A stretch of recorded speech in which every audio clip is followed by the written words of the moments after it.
Our scene today is at East Ferry on the hill overlooking the water towards the marina on the opposite side. It was a cold and frosty morning, so we have little bits of grass catching the light and twinkling because they're covered in frost. We also have a hillside across the water where the field edges are demarcated with these hedgerows. Over here we have a large tree shielding the view from the left, and I've masked out some wintry, perhaps frost-covered branches over there. And we're going to work through this painting section by section. There's not a lot of drawing involved.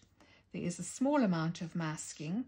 If you find that too challenging, you could leave out the boats, and you could possibly add them in afterwards with opaque white paint such as white gouache, or perhaps watercolour, Chinese white or titanium white. But it's not a difficult or complicated painting. We're going to deal with it in sections. Right, for my scene, looking out from a hilltop across the water to the marina with a hillside in the far distance, all I've done in terms of preparation is masked out the boats and their masts, and a few highlighted branches of a wintry tree on the left, plus a little bit of very fine lines masking frost on the grass in the foreground. And now what I'm going to start with is the sky, but I'm not going to simply paint a sky area. I'm going to wet beyond that so that I know I won't have any hard edges forming. For the blue of the sky, I've chosen not to use a more commonly used ultramarine blue because it tends to be grainy. Something like Antwerp blue or Windsor blue is a smoother colour for skies. However, it's rather green. So to neutralize that, I'm going to add in a little bit of permanent rose, which just gives it a slightly cooler, more mauvey colour than the plain Antwerp or Thaler Windsor blue. I think I need a little more water in that. Now it's going into a wet surface, so it'll need to be robust enough that it won't fade completely. But that is going into a base colour of a very soft, warm shade. You could use raw sienna or yellow ochre, very thin and watery.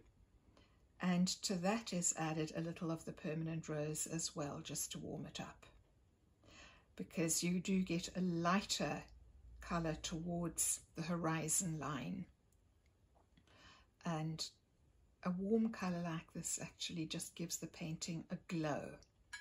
Right, paints are mixed. I'm using two separate brushes so that they don't mingle. There's no risk of contamination because otherwise I'm simply going to get brown. Ideally, the board should be on a tilt. I'm going to work flat here just to begin with. Okay, we have the wet surface. Now, if you actually have a very watery version of this warm colour, you could actually use that as your wetting wash instead of just water. I'm just finding some fluffs on the paper there. But it's got to be a very pale colour. Okay, do you see I'm wetting down right over the hillside and onto the water line.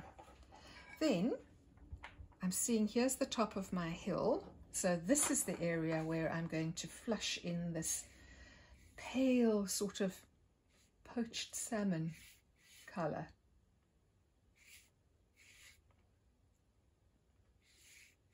In fact, I can take it all the way up to the top. Now you can see there's almost no colour there. You can really only see it off the edges where you've got a thicker puddle of this wash. In fact, I am going to take it all the way up because at least then I know that I've got an evenly wet surface. Now there's almost no colour in that. And then just to dry off what's on the edges. And then my blue wash is thicker than that, just slightly thicker. That's very wet. Just going to give it a moment to allow surplus liquid to flow off the edge.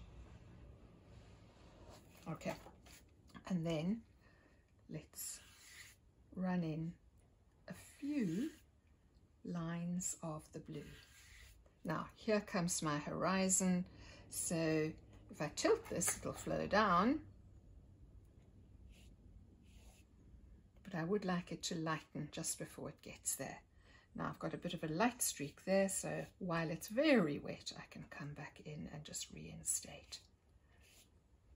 Okay, and that is going to need to be allowed to dry.